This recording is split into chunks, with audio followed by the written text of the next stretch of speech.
do Senhor Jesus. Que bom que você está aqui. Diz aí para quem está perto de você, diz assim: eu sei que as lutas são grandes, os dias são difíceis, mas até aqui o Senhor tem te sustentado. Então diz aí: que bom que você está aqui, meu irmão. Aleluia. Evangelho segundo escreveu São Mateus, capítulo 17, versículo 14. Quem achou?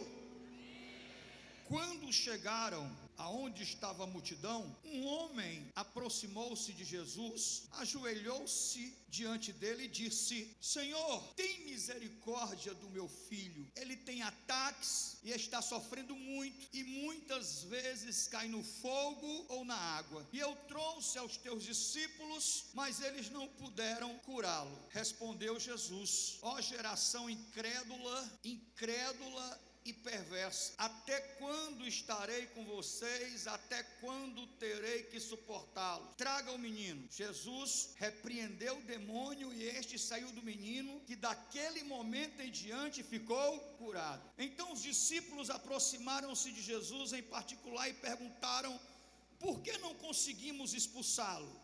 E ele respondeu: porque a fé que vocês têm é pequena. E eu lhes asseguro que, se vocês tiverem fé do tamanho de um grão de mostarda, poderão dizer este monte: vai daqui para lá, e ele irá, e nada lhe será impossível. Nada lhe será impossível. Mas essa casta, essa espécie, só sai por meio de oração e jejum. Amém? Sente-se, por favor, coloque a Bíblia sobre o seu colo. Eu queria que você entendesse o que significa de verdade esse momento em que nós estamos aqui compartilhando a fé. Hoje, olha para cá, se trata de um culto de grande guerra e batalha espiritual, porque algumas pessoas chegam aqui nas quintas-feiras com as suas vidas destruídas e vivendo situações de aflição e de grande desespero. Já chegou gente aqui nas quintas-feiras que disse: pastor, essa semana eu pensei em tirar a minha vida. Então você encontra aqui todo tipo de sofrimento. Sei que tem aqueles que têm motivo para comemorar, e glória a Deus por isso. Pastor, venci e estou aqui hoje só para agradecer. Venci e estou aqui hoje só para louvar o Senhor, só para adorar o Senhor, porque Deus tem sido bom e está dando tudo certo na minha vida. Glória a Deus por isso.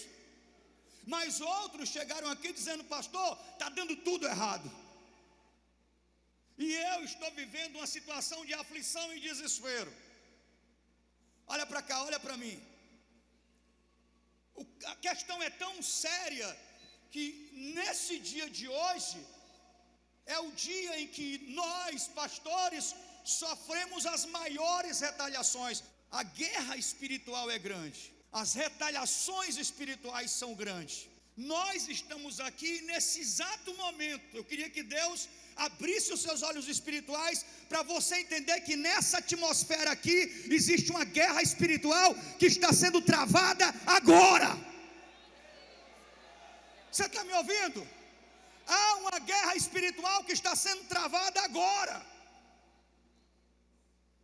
porque nós temos um inimigo que resiste, que luta, que é mais perseverante do que muita gente que está aqui na igreja. Infelizmente, não estou fazendo apologia, mas o inimigo das nossas almas é mais perseverante do que muita gente. Ele sabe qual vai ser o seu destino, ele sabe qual vai ser o seu fim, mas ele não desiste para arrastar o maior número possível para o inferno com ele. Mas ele não só, o objetivo dele não é só fazer você perder a sua salvação. O objetivo dele também é anular todas as promessas e bênçãos que Deus quer trazer sobre a sua vida aqui nessa terra, aqui nesse tempo. E quando eu olho para essa passagem bíblica, eu vejo o retrato disso. Olha para cá. E nós temos alguns princípios aqui que a gente tem que estar sempre relembrando e nunca esquecer. Olha para cá. Olha para mim. Quando você olha para essa passagem, você vê o retrato, o panorama dessa guerra espiritual. Primeiro, Jesus está a madrugada inteira orando, a madrugada inteira em consagração. Quando ele desce do monte, o que é que ele encontra?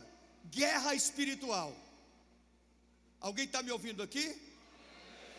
Ele passou a madrugada inteira orando. E o que é que essa oração e esse clamor durante a madrugada significa? Olha para cá! Significa preparação. Amém ou não amém? Diga aí, se até Jesus teve que se preparar para enfrentar o inferno, imagine eu e você. Amém ou não amém? Tanto é que isso se confirma no final. Ele passa a madrugada inteira em jejum e oração, e isso se confirma no final. Porque quando chega no final, os discípulos perguntam: mestre, por que nós não conseguimos? Por que não existia em nós autoridade espiritual? Por que não existia em nós capacidade? E ele diz: porque essa espécie, primeiro ele fala da fé, mas no final ele diz: essa casta de demônios só se repreende com jejum e oração. Ou seja, tem que estar preparado. Alguém está me ouvindo aqui? Agora nós encontramos nessa passagem bíblica algumas situações que são criadas para tentar anular a nossa fé e impedir que a gente alcance os nossos objetivos. Quando Jesus desce, ele encontra um pai desesperado, sofrendo com um filho que tem terríveis ataques epiléticos, completamente possuído por uma legião de demônios. Desde muito tempo, desde a tenra infância, esse garoto sofre com essa possessão maligna, e ele convulsiona, e uma hora o demônio joga no fogo, outra hora o demônio joga na água e leva aos extremos, e esse pai não aguenta mais ver o sofrimento na vida do seu filho. Oh, irmão, tem situações que a gente vê os nossos filhos passando, e alguém que a gente ama passando, que você pergunta para Deus: Deus, por que não é comigo? Eu preferiria que fosse comigo do que com meu filho. Eu preferiria que isso tivesse acontecido comigo do que com a minha filha. Olha para cá, é desesperador você tentar socorrer, ajudar alguém que você ama, que está sofrendo, e você se vê incapaz, impotente diante desse tipo de situação. Mas aí, quando Jesus chega, que existe, olha para cá, existe essa situação de sofrimento, ele encontra aqueles que estavam sendo treinados, aqueles que estavam sendo preparados, os discípulos, e ele encontra os seus discípulos envolvidos numa confusão, discutindo com os fariseus, discutindo com os religiosos, e Jesus fica, olha para cá, fica profundamente irritado com a situação. Quando o homem chega e diz: mestre, eu trouxe o meu filho para os teus discípulos e eles não puderam resolver nada. E aí vem uma palavra de repreensão: geração incrédula. Vocês têm duas, não posso dizer qualidades, né? Vocês têm duas prerrogativas: vocês são incrédulos, vocês não creem, e vocês são perversos porque não se importam. Porque o sofrimento do outro não é importante para você. Porque o evangelho que você vive, ele é egoísta, ele é egocêntrico. Ele não se importa com o próximo, isso é muito perigoso. Geração incrédula e perversa: até quando eu estarei com vocês e terei que suportá-los? Olha para cá. Então aqui a gente encontra alguns ensinamentos que a gente deve carregar durante a vida, guardar para a vida inteira. Primeiro é que eu não posso me distrair com coisas sem futuro e nem com gente sem futuro. Amém ou não amém?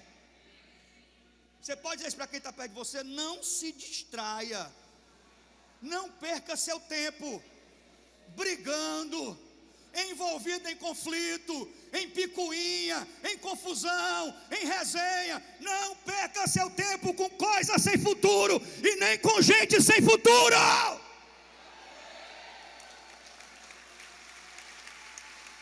Olha para cá, olha para mim, olha para mim. Não há ninguém aqui vivendo um problema tão difícil que você, que Deus não possa fazer um milagre e você já sair daqui hoje com a sua resposta. Irmãos, eu creio e não vou deixar de crer nunca. Deus é um Deus que cura doenças em estágio terminal. Deus é um Deus que faz o impossível na minha vida e na sua. Agora o problema é que a fé hoje ela está contaminada. E eu e você temos que ter o compromisso e a responsabilidade de descontaminar a fé. Olha para mim, eu tenho que descontaminar a minha fé, porque não vão faltar situações e nem pessoas para dizer no seu ouvido que não vai dar certo, que você não vai conseguir, e situações para distrair você, para fazer você perder seu foco, seu objetivo. Olha para cá, olha para mim. Os discípulos estão discutindo. O jovem já era para estar liberto e não estava. E a palavra que eles recebem é uma palavra de repreensão pública. Quem é discípulo aqui hoje? Eu e você. Amém ou não amém? Olha para cá, ele disse e nos ensinou: aqueles que creem em mim, obras ainda maiores que as minhas farão. Amém ou não amém? Aqueles que creem em mim, obras ainda maiores que as minhas farão. Diz aí, você precisa recuperar o foco da sua fé. Amém ou não amém? Você precisa recuperar o foco da sua fé. Não adianta você vir para a igreja. Agora, alguma serventia tem, porque você está no lugar certo, e na hora certa qualquer coisa pode acontecer. Amém ou não amém? Está no lugar certo, na hora certa vem o Espírito Santo e te enche. Está no lugar certo, na hora certa começa a louvar e adorar, e Deus vai lá e te cura. Está aqui na hora certa, no lugar certo, você está aqui louvando e Deus está fazendo um milagre na sua casa. É melhor do que estar no lugar errado na hora errada. Amém ou não amém? Está num bar, leva uma facada, leva um tiro, uma bala perdida. Então você está no lugar certo na hora certa. Agora a sua vida precisa estar comprometida com o seu objetivo. Alguém está me ouvindo aqui? Sua vida precisa estar comprometida com o seu objetivo. Então, se você tem objetivos na vida, se você está aqui para lutar, se você está aqui para perseverar por uma causa, lutar por uma cura, ou por uma libertação, ou por uma transformação e mudança na sua realidade de vida, então você não pode perder o objetivo da sua fé. Amém ou não amém? Nada, diga isso, nada vai me distrair, diga isso mais forte: nada vai me distrair. A internet não vai me distrair, o Instagram não vai me distrair, os vídeos no TikTok não vão me distrair, as séries do Netflix não vão me distrair. Você está me ouvindo, irmão? Você tem que se voltar para Deus, você tem que se apegar com Deus. Alguém está me ouvindo aqui nessa noite?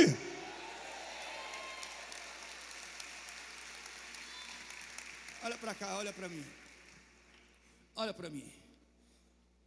Segundo ponto que eu quero chamar a atenção é que quando esse pai desesperado, quando ele aborda Jesus, ele fala algo interessante. Ele usa uma linguagem que é muito comum, corriqueira no meu evangélico. Trouxe o meu filho para os teus discípulos e eles não puderam expulsar. E ele diz: se tu podes, cura o meu filho. Se tu podes, disse Jesus, se tu podes, tudo é possível ao que crê. Amém ou não amém? Tudo é possível ao que crê. Nós estamos vivendo um tempo de perseguição e de frieza espiritual, aonde o inimigo usa das suas artimanhas e estratégias para nos distrair e nos afastar de Deus e fazer com que eu e você vivamos na nossa vida um processo de frieza espiritual. Amém ou não amém? E enche a nossa vida muitas vezes de vícios que são imperceptíveis.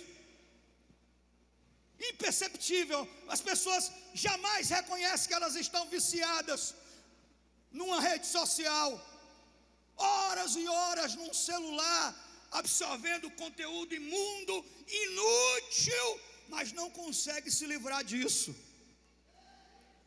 Diz aí, os vícios só existem para destruir e anular todo o projeto de Deus para a sua vida.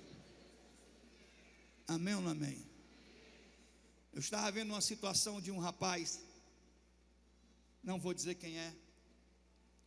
Fui visitá-lo ontem na UTI da Unimed. Cara, gente boa. Ele disse que vai dar o testemunho, minha ovelha, meu discípulo. Inteligentíssimo, empresário bem-sucedido, rico, mas não consegue se firmar porque ele tem um problema do vício da bebida. Ele diz, pastor, domingo eu estou na igreja, e domingo ele nunca vem. Ele já começa a beber na sexta-feira. Na sexta-feira ele começa, e sexta, sábado, e emenda pelo domingo, só para na segunda-feira. O casamento já está, a mulher não aguenta mais viver com bêbado. O casamento já está se acabando, olha para cá. O casamento já está se acabando. E aí, algumas semanas atrás, mais ou menos um mês atrás, ele infartou. Foi para o hospital com uma dor muito forte no peito e infartou. E teve que fazer, antigamente era ponte safena, né? Hoje é, como é o nome? Stage. É stage. É isso aí, é isso aí. Teve que colocar 3 nas coronárias. Só que aí voltou dessa cirurgia. Deus me deu uma nova chance, então aquela coisa toda. Domingo eu estou na igreja. Eu disse, fala o seguinte, vai lá para o Maracanaú, tu me dá uma carona para a Vila Peri, a gente vem conversando no trecho, a gente vem conversando e coloca o assunto em dia. Aí eu já tinha me organizado.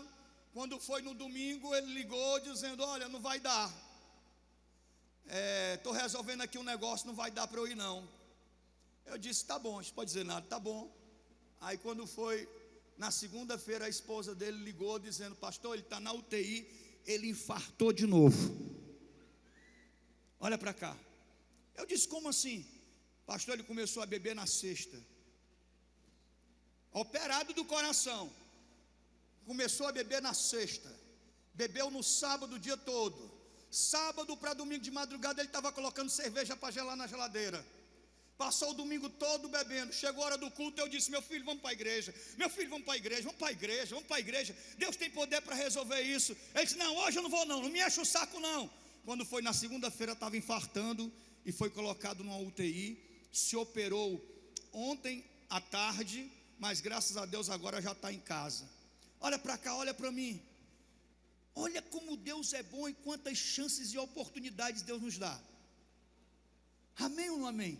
Só que a gente precisa levar a sério. A gente precisa ter foco na nossa fé. Olha para cá. Se tu podes, tudo é possível ao que crê. Tudo é possível para mim e para você. Não há limites para quem tem fé. O que existe hoje é falta de interesse. O que existe hoje é preguiça espiritual.